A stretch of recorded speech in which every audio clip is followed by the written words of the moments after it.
अस्सलाम वालेकुम, कैसे हैं आप सब? उम्मीद है खैरियत से होंगे। तो आज का हमारा टॉपिक है नज़्म और गज़ल और दोनों में फ़र्क। तो नज़्म को हमारे यहाँ उमूमन नज़म पढ़ा जाता है जो कि गलत है। तो सही तलफ़ुज़ क्या है? नज़्म। तो नज़्म के मानी है मोती परोना, एक लड़ी में परोना तसलसल के साथ। तो इसी तरह इसका मतलब है कि शायर ऐसी नज़्म मुसलसल कहता है जो एक मौजू के मुताबिक लिखी जाए। मौजू क्या होता है? एक उन्वान हो जाएगा जिसके तहत वो नज़्म लिखी जाएगी। तो मसलन हवा के बारे में अगर शायर लिख रहा है तो वो सारी नज़्म हवा के लवाज़मात के हिसाब से होगी।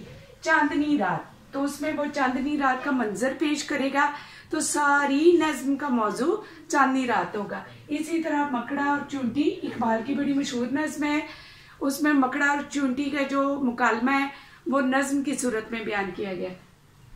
मुसलसल और तसलसल, मुसलसल होता है एक ही तरह जारी, और तसलसल के साथ एक बात दूसरी बात के साथ रेलिवेंट हो, उसके साथ उसकी कहानी का हिस्सा हो। तो इकबाल की एक बड़ी मशहूर नज़्म है, हमारे सिलेबस में शामिल है, पेवस्ता रह शजर से उम्मीदें बहार रख। तो ये नज़्म आप पढ़ेंगे तो हर शेर दूसरे शेर के साथ मिलता जुलता और उसके मानी को बयान करता हुआ नजर आएगा। तो आइए आप गज़ल के बारे में जानते हैं कि गज़ल क्या है। गज़ल का कोई उन्वान नहीं होता। यहाँ पर क्या था? उन्वान होता है, और यहाँ पर कोई उन्वान नहीं होता। ये मौजू के से तहत लिखी जाती है और इसका कोई मौजू नहीं होता। इसी तरह हर शेर अलग मौजू रखता है। अलग मौजू कैसे? पहले शेर में हमदिया शेर होगा फर्ज करें, दूसरा शेर नातिया होगा, तीसरा शेर मौसम के एतबार से होगा, चौथा शेर कायनात के बारे में हो गया, पांचवा शेर महबूब या इजहार मोहब्बत के हवाले से होगा, पांचवा शेर आपके रूटीन लाइफ जिंदगी के हवाले से होगा। तो गज़ल में जितने भी अशार होंगे वो एक अलग मौजू रखते होंगे।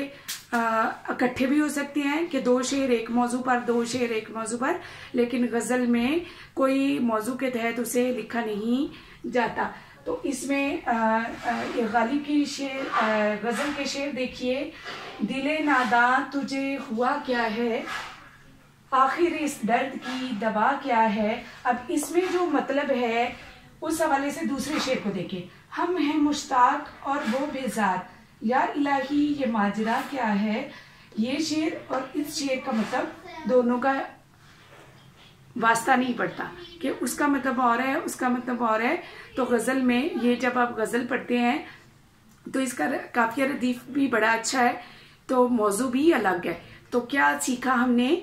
नज़्म मुसलसल एक मौजू के तहत लिखी जाती है, और गज़ल जो है उसके हर शेर का मौजू मुख्तलिफ होता है और उन्वान नहीं होता।